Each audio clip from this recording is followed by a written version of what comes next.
What even is the dilemma here? Of course people would press blue, since at least one person would press it, so it's someone worth saving.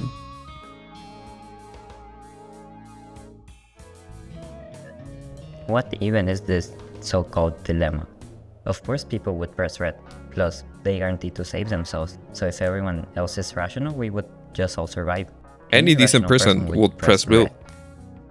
If you, dear member of the audience, are too employed to know what this totally not artsy and mysterious kid was talking about, you probably wouldn't have clicked on this video. So I'll explain it for you briefly, or skip here if you already know about this. There was a tweet from a couple of days ago that presented the following question. Everyone in the world has to take a private vote by pressing a red or a blue button. If more than 50% of people press the blue button, everybody survives. If less than 50% of people press the blue button, only people who press the red button survive. Which button do you press? Now, for the original tweet, red was winning at the beginning, only to be trumped by blue at the very end, which also happened on Reddit and when Mr. Beast retweeted the original question. Clearly, I voted blue while my brother voted red. What's interesting here, or I think ruins the experiment a little bit, is the fact that we can actually see the answers, and we'll talk about this later, but as the Joker famously said, this says a lot about society. But what exactly does this say?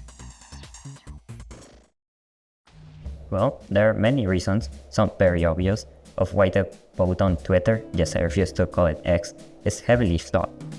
I will at least give it the benefit that you cannot really change your vote, which would be a thing in the real scenario. However, the main thing, although an obvious one, is that the result here is just meaningless. Mr. Beast will not just go and personally shoot everyone who voted blue if they are the minority, although that will make for a pretty quick video and an insane thumbnail. In real life, I bet that the only people voting blue will be people like this. And I'd bet the last of them wouldn't be able to make such a vote, since hopefully the vote will be limited to at least 3 years or older, or people who have a decent grasp on reality. Either way, the other criticism is that it isn't the first time this poll has been done on the internet.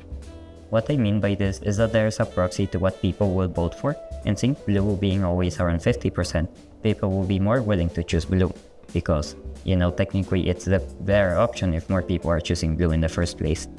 So the whole point is that, assuming the scenario were real, I bet the results would look much different than on this hypothetical. So we will evaluate it under the premise that this is the real vote, and there's no real information about what others have voted in the other polls, nor what people have voted so far. With a lack of information, the only rational choice is to press the red button, since it is the only one that guarantees at least one person surviving. Not to mention that the surviving person is yourself, so I mean that's pretty cool. I cannot stress enough that this is assuming the rationality of voters, because that's an oversimplification, as we've seen many red voters positively reminding us that this definitely is an oversimplification. So in reality, the utility of voting red versus voting blue is considerably different, and under a utilitarian lens, people would choose differently depending on what weight they give to each variable. So we can see this quite poorly done utility function in the screen. This is of course quite a simplistic model, considering that we don't even account for the people we love, and that n is a big enough number to make our vote useless, and other things like that.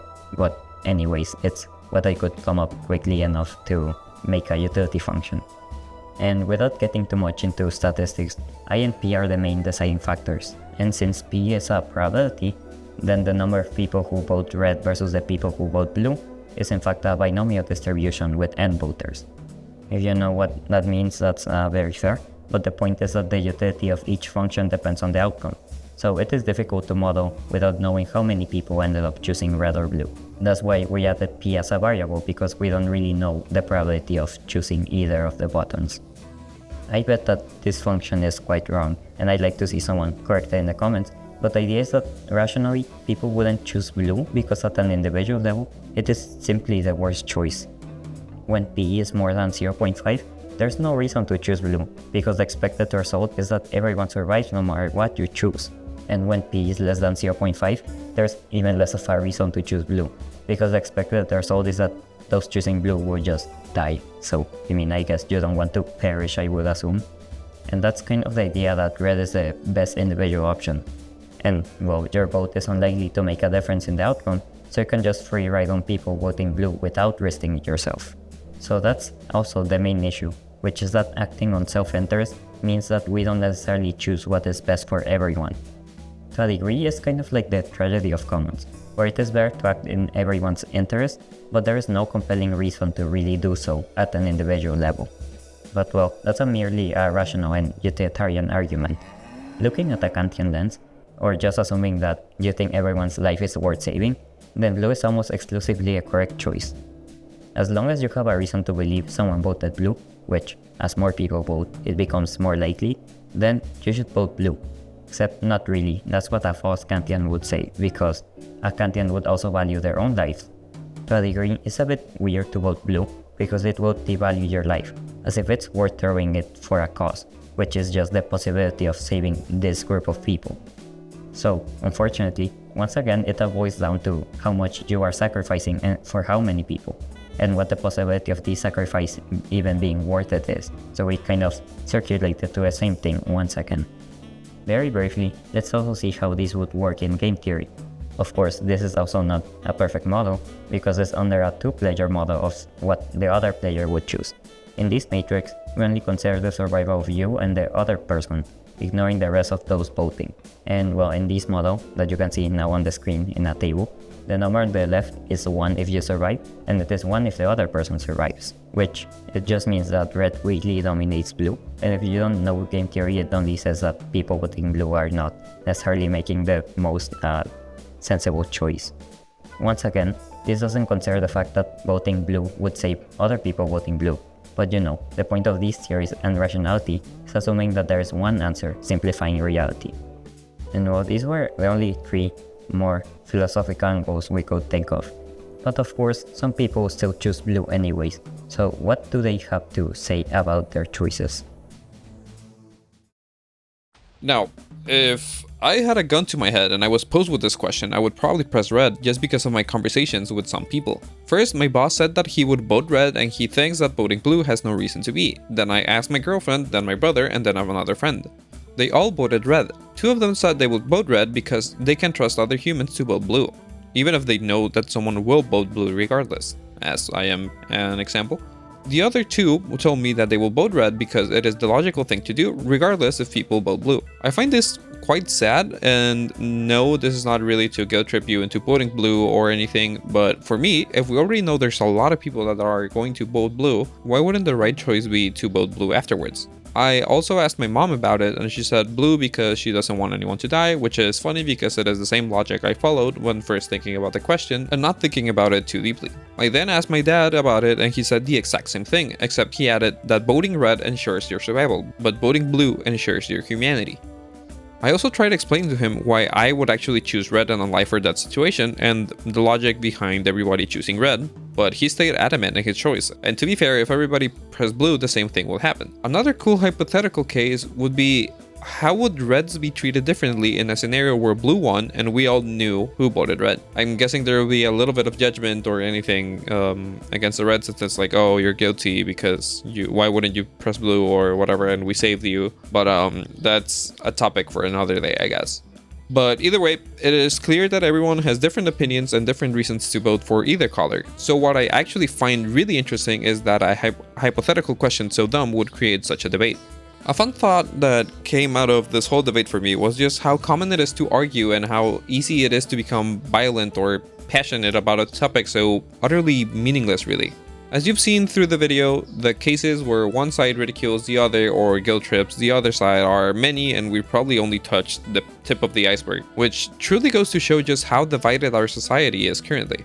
This being said, I don't think there's a lot much more to say about this, so let's just move on to our individual conclusions about this whole thing. It is sad to me to think that most people choosing blue in the polls, if they were under the real scenario held at gunpoint, I believe they would choose red under the primordial call for self-preservation. So they would actually be red voters even if they like to believe they are not.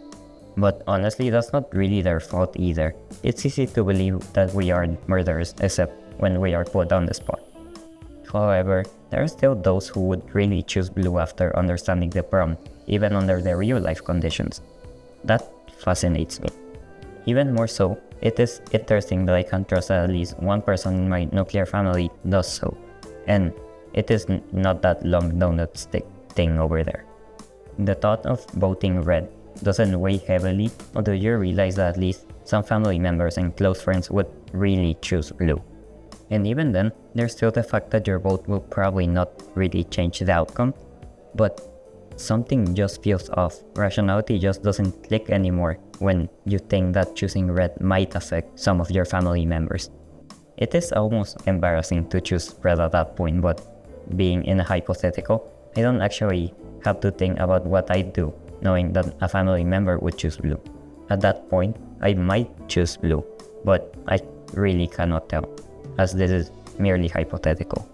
But assuming the real life scenario, I would just end up choosing red most likely.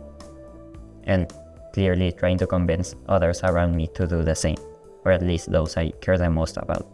My brain just tells me that these group of people are small enough to not make a real difference in the actual percentage of the votes. Well, to me, it is really sad that red voters have, or at least I think they do, two main reasons to vote red. The first one being that they want to vote blue but can't trust the half of humanity to vote blue as well. And the other one I've seen online is that since the logical conclusion is to vote red, the ones voting blue deserve death. As you may know, we have to share this planet with each other, and I find it quite disturbing that we can't even agree on something like this. Because both sides have a similar pros and cons really, and as somebody who voted blue at the beginning, I think that it is disturbing that we can't really trust other humans with either 100% voting red or more than 50% voting blue. And this is a recurring problem nowadays, people not being able to simply be on the same side regarding pretty much anything. There will always be an exception, an excuse, or someone simply disagreeing for the sake of it. While I do think it is important from time to time to play devil's advocate to get more sides from an argument and really think about deeply, specifically in cases as divisive as the button argument, abortion, or pretty much any controversial topic that you want to pick, I think that we are at a point where political and general extremism is pretty high, and a lot of people have talked about this, but as a quick reflection, and we will get back to deeper videos, we have a pretty interesting one talking about news and divisiveness actually on the works. But just to leave you right now, just listen to your opponents, try to be open-minded to new opinions and don't shut them out just because they are on the quote-unquote wrong side. Of course, there are people who will try to harm others with their opinions, and those should be actually debated and, well, proven wrong, because being a bad person is wrong. Well, I'm truly breaking some new ground here, but at the end of the day, we should all be on the same team and should be working for the collective well-being of humanity, and not just a handful of us, but all of us, all of humanity. Except, once again, maybe the ones who actively harm others, that will always be the bottom line, in my opinion. But answering the question instead of making this video any longer, choose blue because blueberry is tastier than cherry. Goodbye.